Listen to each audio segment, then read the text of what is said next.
بسم اللہ الرحمن الرحیم الحمدللہ رب العالمین والعاقبۃ للمتقین والصلاة والسلام علی سید الانبیاء والمرسلین وعلی کل من تبعہم بإحسان الی یوم الدین اما بعد فاعوذ باللہ من الشیطان الرجیم بسم اللہ الرحمن الرحیم لقد کان لکم فی رسول اللہ اسوۃ حسنہ۔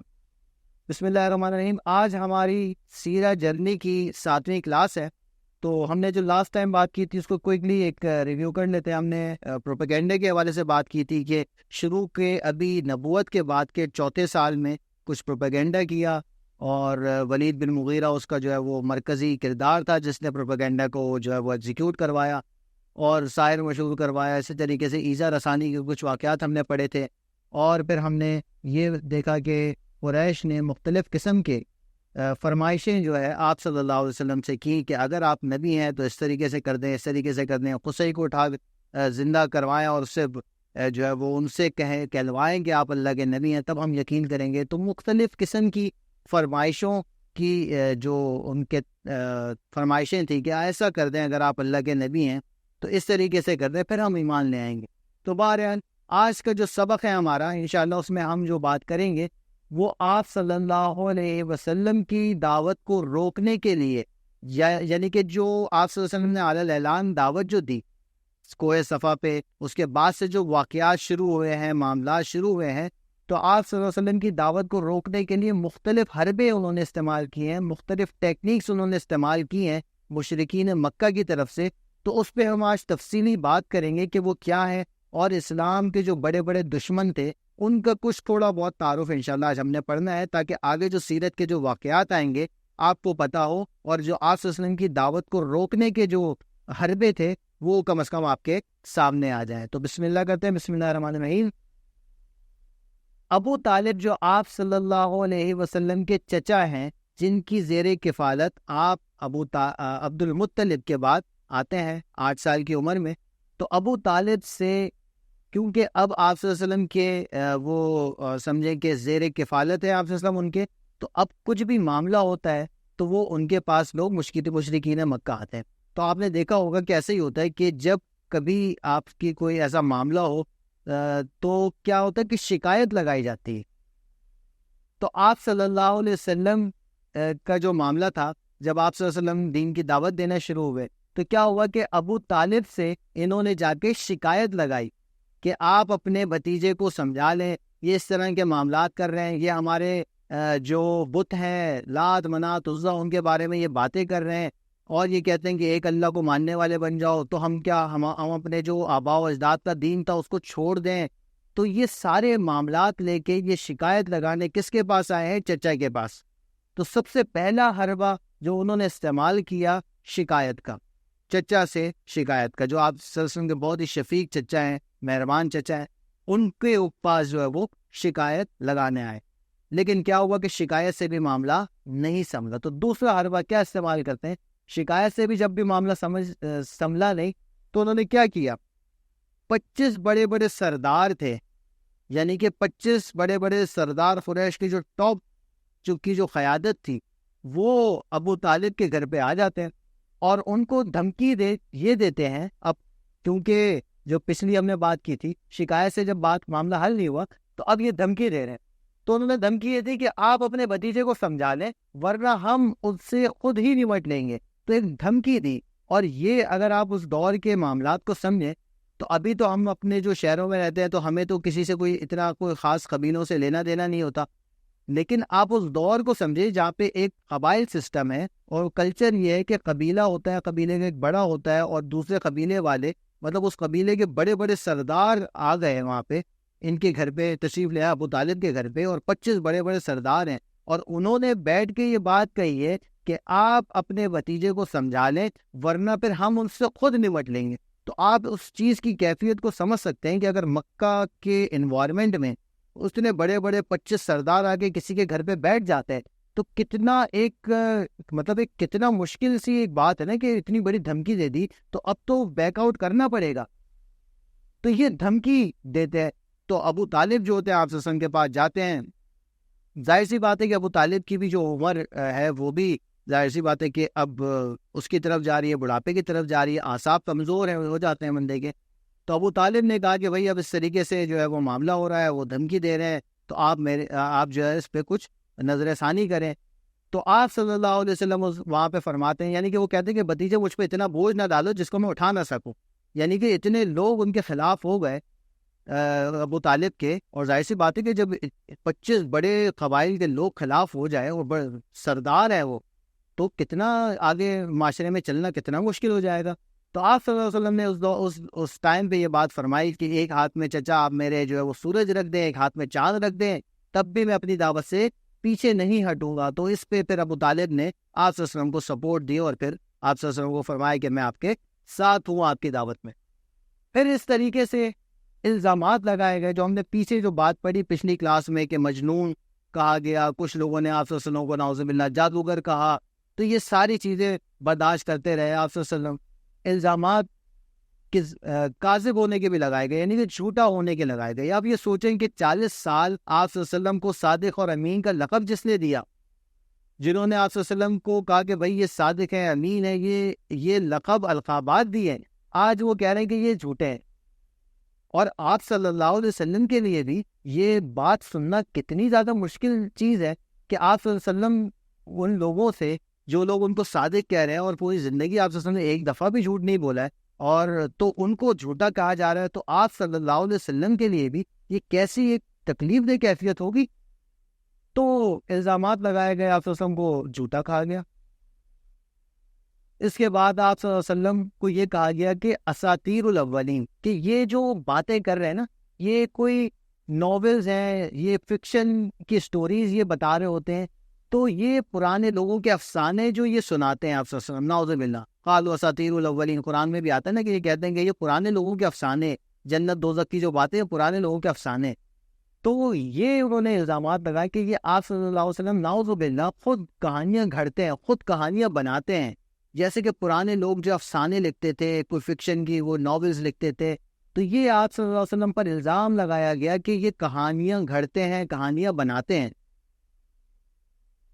پھر اس کے بعد قرآن کی تخلیق، انہوں نے ایک الزام یہ لگایا کہ یہ جو قرآن ہے نا، یہ آپ صلی اللہ علیہ وسلم نعوذ باللہ خود اس کو لکھتے ہیں، خود بناتے ہیں قرآن۔ آج بھی بہت سارے جو اس طرح جو غیر مسلم ہیں وہ اس طرح یہ اعتراض کرتے ہیں۔ تو جب بھی ہم نے وہ جو بات کی تھی نا، آپ صلی اللہ علیہ وسلم کا امی ہونا آپ صلی اللہ علیہ وسلم کے لیے اعزاز ہے، اگر یہ امی نہیں ہوتے آپ صلی اللہ علیہ وسلم تو یہ والے الزامات ان کے ٹھیک ہو جاتے۔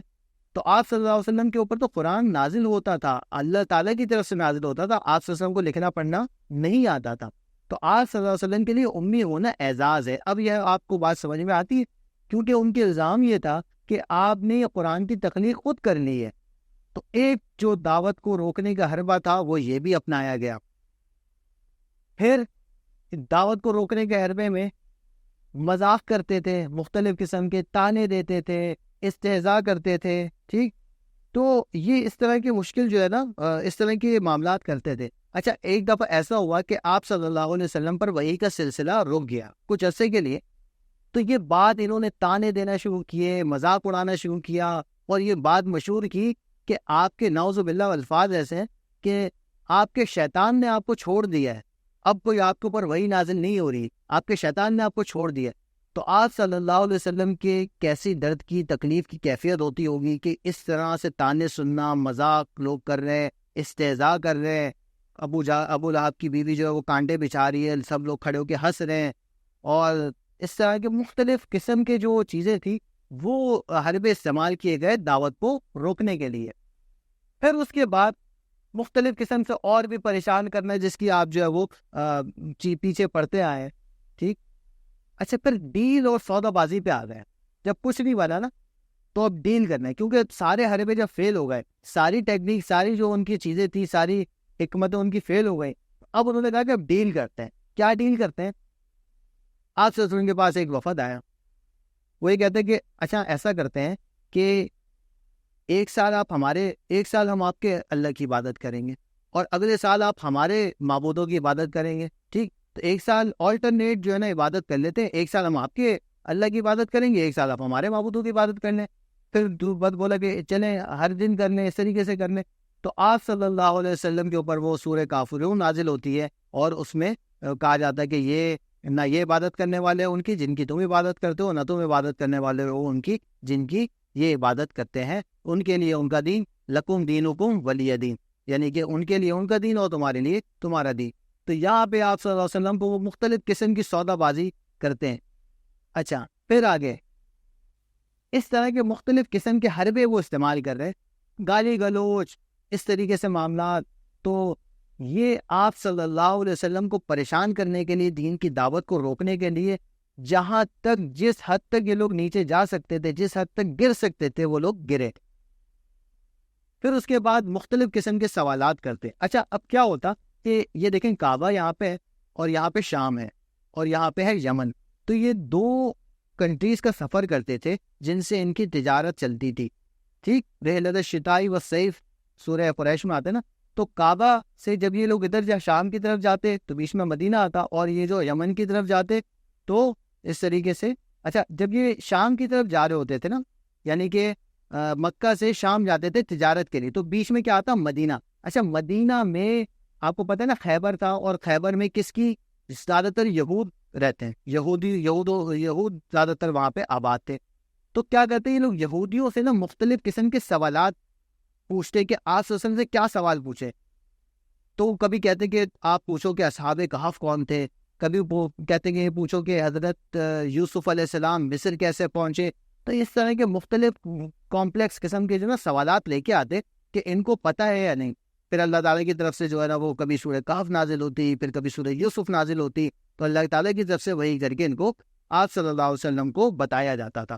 اس طریقے سے مختلف قسم کے سوالات پوچھتے آپ صلی اللہ علیہ وسلم کو تنگ کرنے کے لیے، یعنی کہ ایسا ہم سوال پوچھے کہ آپ صلی اللہ علیہ وسلم اس کو جواب نہ دے سکیں، اور آپ صلی اللہ علیہ وسلم جو ہے وہ ان کو کسی طریقے سے بدنام کیا جائے اور ان کی دعوت کو روکا جائے۔ تو دعوت کو روکنے کا ایک حربہ ان کا یہ تھا کہ سوالات کرتے، اور سوالات کہاں سے سیکھتے؟ مدینہ سے جو ہے وہ، کیونکہ یہودی تھے مدینہ میں، تو وہاں سے یہ لوگ جو ہے وہ کرتے تھے معاملات۔ پھر اس کے بعد یہ بھی فیل ہو گیا حربہ۔ پھر ایک حربہ ان کے لالچ کا، کہ ہم آپ صلی اللہ علیہ وسلم کو کسی طریقے سے کچھ چیز کی لالچ دے۔ تو یہ حربہ انہوں نے اپنایا۔ قریش کے بہت سارے سردار آ گئے، آپ صلی اللہ علیہ وسلم کے مجلس میں بیٹھے، اور آپ صلی اللہ علیہ وسلم کو کہا کہ اگر آپ کو جو ہے وہ پیسہ چاہیے تو ہم آپ کو جتنا پیسہ بولتے ہیں، جتنا آپ کو جو ہے وہ چاہیے، ہم آپ کو پیسہ دیں گے، آپ اس دعوت کو چھوڑ دیں، بس ہماری یہ آپ سے درخواست ہے، آپ اس دعوت کو چھوڑ دیں، آپ کو جتنا پیسہ چاہیے آپ کو ہم پیسہ دیں گے۔ اچھا ہوئی۔ دوسری چیز، اب آپ صلی اللہ علیہ وسلم کے لیے یہ ساری چیزیں سننا، یہ ساری باتیں سننا کتنا مشکل تھا کہ آپ صلی اللہ علیہ وسلم پیسے کے لیے کام کر رہے تھے، آپ صلی اللہ علیہ وسلم نے اتنی قربانیاں پیسے کے لیے دی ہیں، تو آپ صلی اللہ علیہ وسلم کو یہ باتیں سننا کتنا ناگوار گزرتا ہوگا، کتنی تکلیف ہوتی ہوگی۔ تو دوسرے نمبر پہ کیا کہا کہ اچھا اگر آپ عرب کی کسی خوبصورت لڑکی سے شادی کرنا چاہتے ہیں تو ہم اس سے آپ کا نکاح کرا دیں گے، آپ بس بتائیں کس سے آپ کو نکاح کرنا ہے۔ تیسری چیز، یہ بات سن کے آپ کو بھی ظاہر سی بات ہے غصے والی کیفیت ہوگی۔ تیسری چیز یہ کہی کہ اگر آپ نعوذ باللہ مجنون ہیں، مینٹلی سک ہے اور آپ بیمار ہیں تو ہم آپ کا علاج کروا دیتے، کیونکہ وہ نہیں یہ لوگ کہہ رہے تھے کہ جو ہے وہ آپ صلی اللہ علیہ وسلم جو ہے وہ مجنون ہے اور یہ سب چیزیں، تو وہ اس پہ انہوں نے یہ بات کہی۔ تو آپ صلی اللہ علیہ وسلم نے اتنی ایسی باتوں پہ جس پہ آپ صلی اللہ علیہ وسلم کو غصہ آنا چاہیے تو بہت زیادہ آپ صلی اللہ علیہ وسلم نے اس پہ برداشت کیا اور کچھ بھی نہیں کہا ان سے، اور قرآن کی چند آیات جو ہے وہ تلاوت کری اور ان کو جو ہے نا یہاں سے رخصت کیا۔ تو بہرحال لالچ بھی دینے کی کوشش کی آپ صلی اللہ علیہ وسلم کی دعوت کو روکنے کے لیے، یہ حربہ بھی انہوں نے استعمال کیا، لیکن اس میں بھی کامیاب نہیں ہوئے۔ جسمانی تشدد، آپ نے واقعہ پڑھا کہ کیسے جو ہے نا وہ جو پڑوس والے تھے، عقبہ بن معیط تھا، تو کیسے آپ صلی اللہ علیہ وسلم کو جو ہے وہ پریشان کرتا، ابو لہب نے کس طریقے سے پریشان کیا۔ طائف کا سفر ہے، وہ بھی پڑھیں گے ہم تفصیل سے کہ کیسے آپ صلی اللہ علیہ وسلم کو پتھر لگے، کیسے جسمانی تشدد کیا گیا، آپ صلی اللہ علیہ وسلم کو بہت قسم کی تکلیفیں پہنچائی گئیں جسمانی اعتبار سے بھی، لیکن آپ صلی اللہ علیہ وسلم اپنی دعوت سے پیچھے نہیں ہٹے۔ تو دعوت کو روکنے کے حربوں میں ایک حربہ یہ بھی ہے کہ جسمانی تشدد کیا گیا آپ صلی اللہ علیہ وسلم پر، لیکن آپ صلی اللہ علیہ وسلم اپنی دعوت سے بالکل بھی پیچھے نہیں ہٹے، اور آپ صلی اللہ علیہ وسلم کا جو ویژن تھا اس کو الحمدللہ آپ صلی اللہ علیہ وسلم نے پورا کیا۔ آگے ہم پڑھتے ہیں اسلام کے جو بڑے بڑے دشمن تھے، کچھ ان کے بارے میں ہم پڑھ لیتے ہیں۔ ابو جہل ابو جہل اسلام کے بڑے دشمنوں میں سے آتا تھا، اور اس نے اپنا نام کیا رکھا تھا؟ ابو الحکم، یعنی کہ فیصلوں کا باپ، یعنی کہ جو فیصلے کرانے میں بہت ایکسپرٹ ہوتا ہے، تو اس نے اپنا نام ہی رکھا تھا. لیکن آپ صلی اللہ علیہ وسلم نے اس کا نام کیا تجویز کیا؟ ابو جہل. ٹھیک، تو ابو جہل بھی اسلام کے بڑے دشمنوں میں سے ایک تھا. ابو جہل جب اس دنیا سے گیا ہے، مرا ہے، تو اس کی جب گردن کاٹی جا رہی تھی، اس نے کہا کہ میری گردن تھوڑی سی نیچے سے کاٹو، تاکہ یہ جو ہے وہ سرداروں میں جب میری گردن رکھی ہو تو اونچی میری گردن ہو. اور جب اس کا جو گلا کاٹا گیا ہے، وہ حضرت عبداللہ بن مسعود رضی اللہ تعالیٰ عنہ نے اس کا گلا کاٹا ہے، اور اللہ تعالیٰ نے اس کو جو مارا ہے ابو جہل کو، وہ کس سے؟ معاذ اور معاوض، دو چھوٹے چھوٹے صحابہ ہیں، انہوں نے جو ہے وہ اس کو گرایا ہے. اور گردن جو کاٹی کس نے؟ حضرت عبداللہ بن مسعود رضی اللہ تعالیٰ عنہ. تو یہ ابو جہل کو اس وقت بھی اپنی جو ہے وہ تکبر کے وہ کیفیت میں تھا. اس نے کہا کہ میری گردن نیچے سے کاٹو، اور مجھ سے کوئی میرے لیول کا بندہ مجھے میری گردن اڑاتا. تو یہ بہت ہی بڑا دشمن تھا. اس نے بہت دفعہ آپ صلی اللہ علیہ وسلم کو جو ہے وہ تکلیفیں پہنچانے کی کوشش کی ہے، آپ صلی اللہ علیہ وسلم کو عبادتوں سے روکنے کی کوشش کی ہے. بہت دفعہ اس نے، ابو جہل نے، اور بالآخر جو ہے یہ بدر میں مارا گیا. اسلام کے بڑے دشمنوں میں ابو جہل کی ہم نے بات کی. پھر ابو لہب، آپ صلی اللہ علیہ وسلم کا سگا چچا، اس نے کتنی جو ہے وہ آپ صلی اللہ علیہ وسلم کو جو ہے مطلب سب سے پہلی جو بد اخلاقی کی، اور آپ صلی اللہ علیہ وسلم کو جو ایک مجمع میں ایک جو بدتمیزی کا معاملہ کیا، وہ سگا چچا ابو لہب تھا. اس نے آپ صلی اللہ علیہ وسلم کو سب سے پہلی دفعہ جو بدتمیزی والا معاملہ کیا، اس نے کیا. اچھا، تو یہ بھی اسلام کے بڑے دشمنوں میں سے. امیہ بن خلف جو ہے حضرت بلال رضی اللہ تعالیٰ عنہ کا آقا ہے، یعنی کہ جس نے حضرت بلال رضی اللہ عنہ کو اپنا غلام بنایا ہوا تھا، یہ امیہ بن خلف وہ ہے. اور اس نے کتنے ظلم کرتا تھا حضرت بلال رضی اللہ عنہ کو. ہم نے بات کی تھی نا کہ تپتی زمین پہ لٹا دیتا، ان کی چربی پگھل کے میلٹ ہو جاتی، بالکل جو ہے وہ پیٹھ پہ ان کے سفید دھبے پڑ جاتے، کیونکہ گوشت پگھل کے، چربی پگھل کے وہیں پہ جو ہے نا وہ رہ جاتی تھی. پھر رات میں پھر جو ہے وہ دیتا ان کو اذیتیں، اور جو ہے وہ زنجیروں سے باندھ کے انہی زخموں پہ کوڑے لگاتا زور زور سے، اور وہ زخم جو ہے وہ واپس تازہ ہو جاتے. دن میں بھی تکلیفیں دیتا، رات میں بھی تکلیفیں دیتا. تو اس طریقے سے اس نے بہت پریشان کیا. اور آخر میں امیہ بن خلف کی جو اللہ تعالیٰ نے جہنم رسید کروایا ہے، وہ بھی حضرت بلال رضی اللہ تعالیٰ نے آخر میں اس کی گردن اڑائی ہے، تاکہ ان کا بھی کلیجہ ٹھنڈا ہو. تو اس طریقے سے آگے ہم بات کرتے ہیں ابی بن خلف. اچھا، ابی بن خلف جو ہے وہ ایک بوسیدہ.